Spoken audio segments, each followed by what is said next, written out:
네, 안녕하세요. 주식은 역시 길이길이세 길이십니다. 안녕하세요, 기리분들. 자, 이번 주가 이렇게 또 마무리가 되게 되었습니다. 지금 녹화 시간은 2시 34분인데, 오늘 오전 10시, 11시까지만 들어도 진짜 지옥 같은 장이 펼쳐졌었죠. 그런데 정말 다행히도 조금은 돌아오는 모습을 현재까지는 보여주고 있어서, 뭐 그런 거 있잖아요. 100만원 뺏어간 다음에, 아유, 야, 10만원, 10만원은 차비해라라고 주면은 괜히 기분 좋은 그런 뭔가 모멸적인 기분이 지금 좀 느껴지고 있긴 하지만 어쨌든 여기가 바닥이라는 희망은 또다시 피어오르는 것 같습니다. 하지만 힘든 장인 거 맞습니다. 공부하기 싫은 것도 맞고요. 그렇기 때문에 오늘의 경제 소식은 핵심만 빠르게 보고 정말 빠르게 끝내오도록 하겠습니다. 같이 공부하시죠. 렛츠 기릿!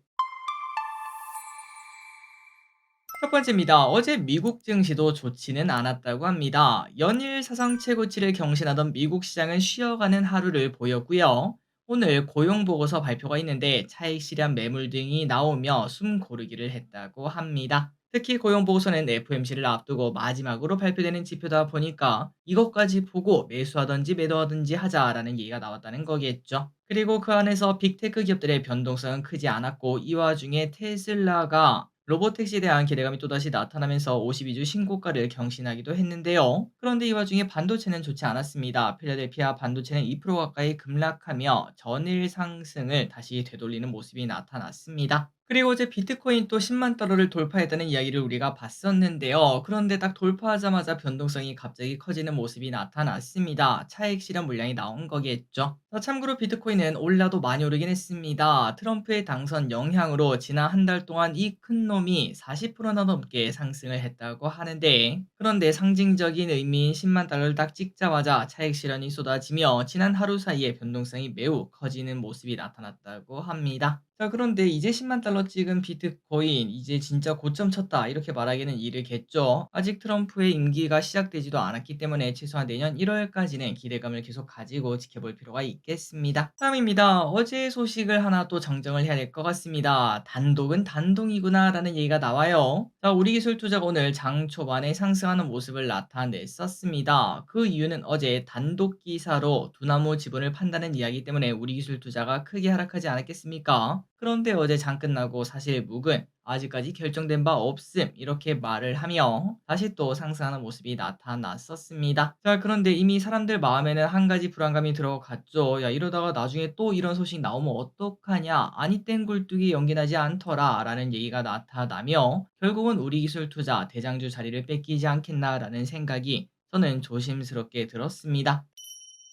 다음입니다. 자, 정치 이야기 안 할 수가 없습니다. 워낙 많은 소식이 쏟아지고 있어서 그래서 사실 기리분들이 이제 이거를 들으실 때면은 이거 말고 또 새로운 소식이 엄청나게 많을 것 같은데요. 그렇기 때문에 그냥 간단하게 보고 돈 되는 이야기만 확인해 보도록 하겠습니다. 자, 일단 오늘 증시에서는 별의별 소식이 나왔습니다. 주말에 뭐 2차 기형 가능성이 있다. 그리고 어제까지만 하더라도 이제 탄핵에 대해서 반대하던 한동훈 대표가 탄핵 찬성으로 돌아섰다. 이런 얘기도 나왔고요. 그리고 빠르면 오늘 저녁에 탄핵 표결이 될 수 있다. 이런 얘기도 나왔지만 일단 주말로 가닥이 잡히는 것 같습니다. 자, 그러면서 결국 증시가 불확실성이 당연히 커졌지 않겠습니까? 오늘 또 급락을 피하지 못했는데 코스닥이 장중 3% 넘게 하락했던 적도 있었습니다. 하지만 이제 이러한 불안감이 극도에 달했을 때 그때가 바로 매수 기회였겠죠. 외국인은 그 타이밍을 놓치지 않았습니다. 저점 매수에 나서면서 일단은 아랫꼬리를 달고 오늘 마무리가 되는 모습입니다. 자, 그래서 증시만 봤을 때는 주말 사이에 어느 방향이든 확정만 나타나면은 상승이 나타날 수 있을 것 같습니다. 과거 박근혜 전 대통령 때도 탄핵안 발의 전날에는 불확실성이 크면서 막 증시가 바닥을 다지는 모습을 나타냈으나 그런데 발의 후부터는 급등하는 모습이 나타났었죠. 그러니까 앞으로 뭐 탄핵이 될지 아니면 뭐 개헌이 될지 뭐 별의별 이야기가 다 나오더라고요. 어떤 방향으로 진행될지 모르겠으나 그 방향성만 확실하게 정해지면은 오히려 그때부터는 상승 트리거가 될 수도 있을 것 같습니다. 자, 그나저나 상승 트리거가 도대체 뭔가라고 생각을 해봤을 때 증시가 올라가는 데는 여러 가지 방법이 있습니다. 호재가 나오는 방법이 있고요. 그런데 지금 우리나라 증시에 호재가 어디 있습니까? 온통 악재밖에 없죠. 그런데 이 와중에 악재가 이제 끝났다. 그것조차도 호재가 되는 순간이 있습니다. 그러한 심리가 우리나라 장에 또 반영되지 않을까라는 예상을 해볼 수 있겠네요. 그리고 여기까지 볼 필요가 있습니다. 아마도 여러분들 보시면은 '아 그렇구나.'라고 생각하실 것 같은데요.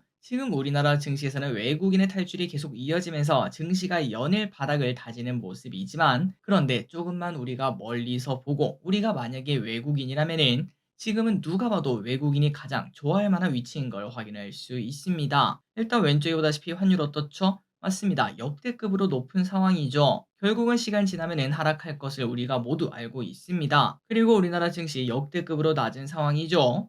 물론 추가 하락 가능성이 있겠지만, 하지만 시계열을 한 6개월 뒤, 1년 뒤로 본다면은 지금은 분명 미래보다는 낮은 자리일 거라고도 우리가 많은 분들이 공감을 하실 것 같습니다. 말 그대로 이제 외국인이 지금 한국에 들어온다면은 양방으로 먹을 수 있는 아주 매력적인 위치다 보니 외국인이 곧 빠르게 들어올 수 있음을 쉽게 예상을 해볼 수 있는데요. 그렇다면 그 트리거가 중요한데, 방금 전에 봤던 지금 현재 정치 불확실성이 가득가득한 이 상황, 이게 해결만 되면은 외국인의 매수가 들어오고, 그러면은 사실 빈집털이 아니겠습니까? 이제 수급이 완전 비어 있는 그 상황에서 이럴 때 매수가 들어오면은 주가는 또 기가 막히게 팍팍팍 올라갑니다. 그리고 그걸 보면은 또 다른 외국인 또 매수하게 되고, 또 다른 외국인 또 매수하게 되고, 거기에 기관이나 개인도 당연히 그걸 보면 욕심이 나죠. '이제 바닥인가 보다.'라는 생각이 들겠죠. 그러면 또 매수를 하고 증시는 빠르게 V자로 올라갈 가능성도 충분히 생길 수가 있겠죠. 그리고 실제로 과거 두 번의 탄핵 시도 때도 그전까지 외국인은 매도를 하다가 불확실성이 사라지고 난 다음부터는 귀신같이 매수를 이어나갔다고 합니다. 그러니까 이번 주말에 어떤 결과가 나올지 모르겠으나, 여기서 불확실성이 해소가 된다, 이러한 얘기가 나타난다면은 월요일부터는 조금은 기대를 해도 되지 않을까라는 예상은 해볼 수 있겠네요. 자, 다음입니다. 자, 그렇다면 어떤 주식을 사야 될지 정말 많은 고민이 될 것 같은데요. 일단은 사면 안 되는 기업이 두 가지가 있을 것 같습니다. 원전 관련주와 고래 관련주는 조심할 필요가 있어요. 자, 탄핵 정국이 되면서 기존 정부에서 강력하게 추진하던 사업들의 연속성이 의심받고 있습니다. 왼쪽에 보이는 이거 두 개 플러스 밸류업까지 타격을 받고 있죠. 그런데 최근 들어 많이 하락하다 보니까 야, 지금이라도 사야 되는 거 아니냐, 이러한 고민을 할 수 있긴 하지만, 그런데 신중한 접근이 필요하다, 이러한 분석이 나타나고 있습니다. 그 이유가 뭔가, 탄핵이 되던 안 되던 정치적인 타격은 누가 봐도 받았다라고 말을 해볼 수 있겠죠. 이 상황을 반전시키기에는 그전보다 더 많은 노력이 당연히 필요할 것 같습니다. 그러다 보면은 내각 사태 등 정책의 추진력은 당연히 더 약해질 수밖에 없고, 모든 게 원한대로 흘러가지 않다 보니까 당연히 왼쪽에 있는 정부가 밀던 사업도 올 스톱될 가능성이 매우 높아질 것 같습니다. 그리고 예전에 탄핵 전국에서도 시위나 집회 등의 혼란으로 소비 심리가 급등했다고 하고, 그러다 보니까 그때 당시 의류, 호텔, 화장품 등 여러 내수 업종들이 약한 모습을 보여주기도 했었다고 하네요. 그렇기 때문에 지금 이제 많이 떨어지는 친구들이 있죠. 그 친구들 바로 줍줍하는 그러한 야수적인 모습도 충분히 사용해 볼 수 있겠으나, 장기 투자를 할 수 있을지에 대한 고민은 할 필요가 있다고 합니다. 다음입니다. 최근 어려운 장세가 지속되면서 국내 투자자들의 자금이 미국으로 계속 빠져나오고 있다는 소식입니다. 이제 뭐 나 같아도 빠져나간다, 이런 얘기를 하실 것 같고, 그리고 힐이 또 최근 들어 슬금슬금 미국 주식을 조금씩 조금씩 늘려가는 모습을 나타내더라고요. 저 길이 또 그걸 보고 과연 힐이 인간 지표일까 아닐까, 이런 고민을 고민을 하고 있긴 하지만, 어쨌든 제 주변 사람들 모두 다 아직도 국장하냐, 이 말을 진짜로 입에 달고 살고 있습니다. 그리고 실제로 이런 흐름은 제 주변뿐만 아니라 전국적으로 뭐 전체적으로 나타나고 있는데요. 지난달 미국 주식형 펀드에 순유입된 국내 투자금은 1.98조 원으로 월간 기준 최고치를 기록을 했으며, 지난 일주일 사이에도 4,300억이나 증가했다고 합니다. 그리고 미국 주식을 사들이는 규모도 증가하고 있는데, 3일 기준 미국 주식 보유 규모는 151조 원에 달할 정도라고 하며, 참고로 작년 말이 96조 원이었으니까 50%가 넘게 증가한 상황이라고 합니다. 그러니까 이제 뭐 이렇게 말을 해볼 수 있겠죠. 야, 이렇게 돈이 많이 빠져나가니까 국내 증시가 부진한 거 아니냐라고도 말할 수 있지만, 저는 또 반대로 생각합니다. 국내 증시가 부진하니까 이렇게 많이 빠져나가는 거겠죠. 다음입니다. 코스피 극심한 저평가 상태. 비상계엄을 겪고 코스피는 2320에서 2430선에서 저점을 형성하고 있습니다. 정말 충격적인 계엄령, 이 소식이 이틀 전에 있다 보니까 이제는 이거만큼 더 큰 충격이 오지 않는 이상 더 이상 하락하기는 어렵다, 이러한 분석이 나오고 있는데요. 그래서 대신증권은 다음 주가 분명 바닥이다, 이러한 얘기를 하고 있습니다. 그리고 그 트리거 중 하나는 중국이 될 수 있다고 하는데, 이번 주 차이신 PMI 그리고 다음 주 물가지표 발표들이 있으며, 12일에 마무리되는 경제공자회의에서는 경제정책 방향과 성장 목표 등을 설정할 계획이에, 여기에 대한 기대감이 나타날 수 있다고 합니다. 그래서 국내 정치의 불확실성으로 인한 여지는 있겠으나 주요 분기점 내에서 등락을 반복하며 그리고 다음 주 12일 내만의 날이 있거든요.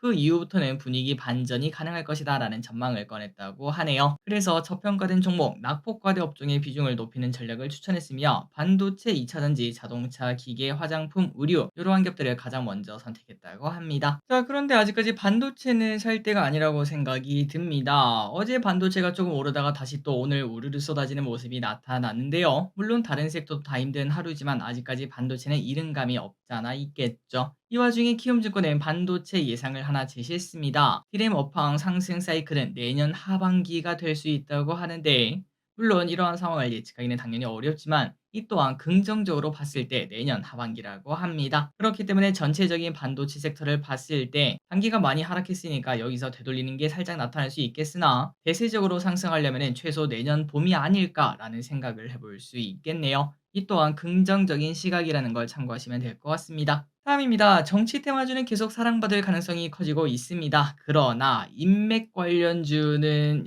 이거는 하면 안 된다라고 저는 계속 말씀드리고 있고요. 너무 변동이 크고 우리가 투자하기는 많이 어렵고 그리고 정치라는 게 어디로 튈 줄 모르겠더라고요. 하지만 정치 관련주 중에서 인맥 말고 정책 관련주는 관심을 둘 필요가 있겠습니다. 그러면은 일단 시장이 봤을 때 가장 유리한 후보는 이재명 대표를 꼽고 있는 상황입니다. 그러면 어떤 정책이 나올지 예상을 해보자면은 친환경, 북한을 절대 빼놓을 수가 없고요. 그리고 기본소득과 탈원전도 지난 대선 때 꺼냈던 이야기라고 합니다. 그렇기 때문에 특히 원전주, 이거는 진짜 건들기가 어렵다고 생각하고 이 와중에 가장 크게 관심을 받을 거는 북한이라고 말할 수 있겠습니다. 불과 지난주만 하더라도 그때 트럼프가 김정은이랑 뭐 얘기할 거다 이런 얘기가 나왔을 때 저 기릿은 부정적으로 보지 않았겠습니까? 이미 과거에 실패한 바 있었고 그리고 이번에는 정권 또 다르다라는 얘기 때문에 저는 이제 매수를 추천하지 않았는데 그런데 이번에 만약에 빠르게 우리나라 대선이 오게 된다면은 그러면은 이제 얘기가 좀 달라진다고 말을 해볼 수 있겠죠. 그렇기 때문에 북한 관련주는 바닥이 있을 때 충분히 매수를 해볼 수 있을 것 같고요. 대표적인 주식이 뭐가 있는가? 이 두 개를 꼽을 수 있겠습니다. 인디에프와 부산산업 가장 크게 오르는 친구들인데 하지만 기름들이 무턱대고 매수할 만한 기업들은 절대 아니고요. 실적이나 그런 것들을 당연히 볼 필요가 있겠습니다. 지난번에도 말씀드렸죠. 상법 개정이 언제 통과될지는 모르겠으나 만약에 통과가 되면은 그 전에 갑자기 뭐 유상증자나 뭐 이상한 것들 쏟아질 가능성이 높다는 거 실적 안 좋은 것들은 꼭 조심을 하시기 바랍니다. 어쨌든 이뿐만 아니라 다른 이제 대북 관련주 관심을 좀 둬야 될 것 같고 그리고 다음으로 이제 친환경 관련주를 뽑을 수 있겠는데요. 하지만 초기릿은 지금 사기엔 좀 어렵다라는 생각을 지속적으로 하고 있습니다. 자, 왼쪽에 보시다시피 하나솔루션 너무나 맛있는 위치 아니겠습니까? 오늘 또 저점을 갱신하고 있는데요. 그런데 이 친구 오른쪽에 보다시피 실적이 개판입니다. 개판. 그런데 여기서 이렇게 말할 수 있습니다. 아니 길이 근데 만약에 이제 대통령이 바뀌게 되면은 결국은 이 친환경은 막 실적이 좋아지는 거 아니야? 라고도 생각할 수 있지만 우리나라만 친환경 한다고 다 되는 게 아니겠죠. 전 세계가 지금 이제 친환경에서 멀어진 상태다 보니 개인적으로 지금 당장은 좀 보기 어렵다고 생각하고 다만 이제 내년 1월 그때 트럼프가 당선되고 난 다음부터는 이제 악재가 모두 해소된 거 아니겠습니까? 더 이상 나올 만한 악재가 없습니다. 그때부터는 이제 좀 천천히 모아가다 보면은 충분히 멀리 봤을 때 꽤나 괜찮은 수익을 거둘 수 있지 않을까라는 생각을 해볼 수 있겠네요. 어쨌든 하나솔루션 같은 이러한 태양광 관련주 아직은 조금 이를 것 같고 만약에 매수한다고 하더라도 조금 길게 몇 개월 동안 매수한다 이렇게 생각을 하셔야 될 것 같고 그리고 CS민데요. 이 친구는 실적마저 대박인데 주가가 이렇습니다. 그만큼 친환경에 대해서 글로벌 분위기가 안 좋다 보니 조금 더 보수적으로 다가갈 필요가 있겠습니다. 트럼프가 대통령 되고 그러니까 1월 말이죠. 그 이후에 한 번 더 보자고요. 다음입니다. 팰리세이드 신형이 나왔습니다. 사진만 보고 넘어가도록 할게요. 앞부분은 요렇게 생겼다고 합니다. 뭔가 좀 이쁘지 않나요? 산타페 보다가 이거 보니까 정말 선녀가 따로 없구나라는 생각이 들고 그리고 뒷모습도 깔끔하게 나왔다라는 생각이 들었습니다. 나중에 한번 기회가 있으면 실제로 보러 가봐야 될 것 같습니다. 다음입니다. 고려아연이 오늘 고점 신호를 살짝 나타내는 모습입니다. 매번 말씀드리는 그거죠. 고점에서 이렇게 거래량 터지면서 윗골이 음봉 이거는 고점 신호다라고 이제 매번 말씀드리고 있는데 과연 그렇게 될지 앞으로 보도록 하고 자 그런데 고려아연을 보니까 이런 생각이 안 들 수가 없습니다. 근데 혹시 삼성전자는 경영권 문제가 안 일어나나요? 아마도 기름들도 이런 생각 해보셨을 것 같은데요. 그 이유가 뭔가 고려아연이 이렇게 많이 오른 거 뭐 그럴 수 있는데 무려 시가총액 5등까지 오늘 달성을 했었습니다. 현대차를 뛰어넘었다는 거겠죠. 물론 지금은 이제 주가가 다시 떨어져 가지고 이제 다시 또 7 위까지 밀려났다고 하는데, 그런데 이제 그때 당시 시가총액 순위는 삼전, 하이닉스, LG엔솔, 삼바 그리고 고려아연 50만 원 하던 주식이 몇 개월 만에 240만 원까지 올라갔었습니다. 시가총액도 40조가 넘었었고요. 그래서 이제 이걸 보니까 밸류 프로그램, 야 이런 거 필요 없다. 그냥 경영권 분쟁 프로그램 이거 하나만 있어도 코스피 4,000원 가능하겠다라는 생각이 들었는데, 당연히 이거는 농담인 거 알고 계실 거라고 생각하고요. 그만큼 증시가 우리나라 증시가 얼마나 개판인지 다시 한 번 더 생각하게 만들었습니다. 마지막 소식입니다. 스타링크가 국내 도입을 앞두고 있다고 합니다. 현재는 스타링크 단말기를 사용할 수 있도록 하는 개정안이 행정 예고된 상황으로, 이달 말 행정 예고가 종료되면 법제처 심사 등의 절차를 거친 후 내년 초부터 서비스가 시작될 수 있다고 하네요. 특히 이번 계엄 사태 때문에 스타링크의 필요성을 느끼는 사람들이 많아졌다고 합니다. 포털들의 트래픽이 증가하면서 접속이 어려웠고, 혹시나 이거 뭐 차단된 거 아니냐 이런 얘기도 나오기도 했었죠. 어쨌든 이번 사태로 인해 스타링크의 필요성이 사람들에게 각인되었고, 내년 초에 우리나라에도 올 수 있다고 합니다. 다만 사용하는 사람들이 그렇게 많지는 않을 것 같네요. 자, 오늘의 공부 여기까지 끝났습니다. 항상 이렇게 같이 공부해서 진심으로 감사드리고, 주말 사이에 어떠한 소식이 나올지 계속 지켜보도록 하겠습니다. 지금까지 길이셨습니다. 빠이요.